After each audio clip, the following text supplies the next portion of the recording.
A small village nestled in a valley surrounded by mountains and forests, there lived a young man named Marco, 24 years old. His life seemed peaceful from the outside, yet inside his mind, waves never ceased to rise. Each day, hundreds of thoughts rushed in, about the past, the future, and things he could never change. He felt regret for his mistakes and anxiety for what was yet to come. Gradually, his mind became chaotic, like a storm that never rested. Marco could not sleep. He was exhausted, and he had forgotten how to smile. One day, he heard people talking about a wise old man who lived in a distant mountain village. They said he had once been a famous psychologist who had helped countless people find peace within their hearts. In his later years, he had left the noisy city behind and chosen to live quietly among nature, sometimes offering guidance to those who came seeking wisdom.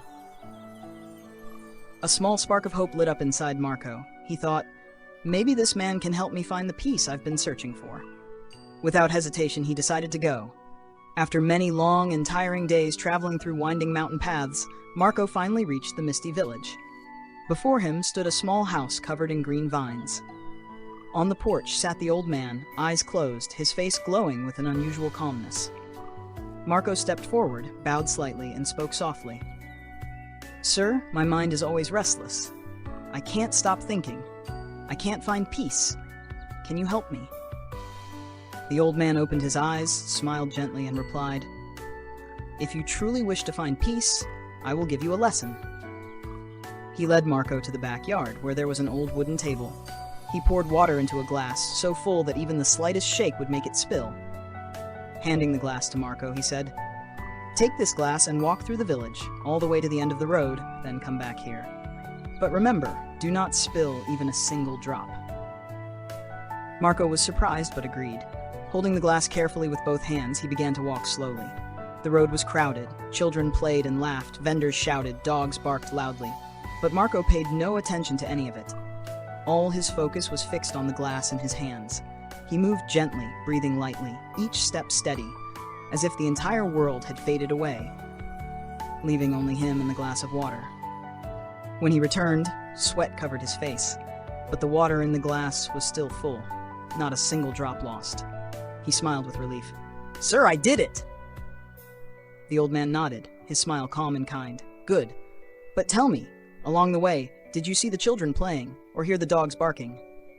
Marco shook his head. "No, sir, I only focused on the glass." The old man looked at him, his eyes deep and bright.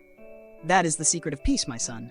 When your mind stays in the present moment, there is no space for fear, sorrow, or worry. When you focus completely on one thing, the noise of the world disappears. Your mind becomes still, just like the calm surface of this water." Marco stood silently. Those words were like a cool breeze that swept away the storm inside him. He suddenly realized that the peace he had been seeking all along did not exist somewhere far away. It was within him, waiting for him to return to the present moment. He bowed deeply and said, "Sir, now I understand.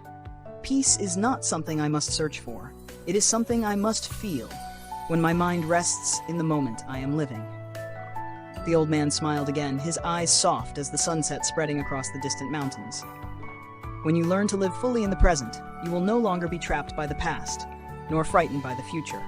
That is true freedom. The sun slowly sank behind the hills, its golden light blanketing the valley. Birds called to each other as they flew home, and the evening breeze rustled the leaves. Marco left the small house, but he was no longer the same. The turmoil that had once filled his heart was gone. He felt light, serene, as if he had laid down an invisible burden he had carried for years. From that day on, Marco was no longer the anxious, sleepless young man he used to be. He learned to empty his mind whenever it overflowed with thoughts. He would take a deep breath, listen to the sounds of the moment, and gently bring his mind back to the present. And from then on, Marco discovered the most precious truth of life. Peace does not come from the outside. It grows from within when the mind learns to rest in the present moment.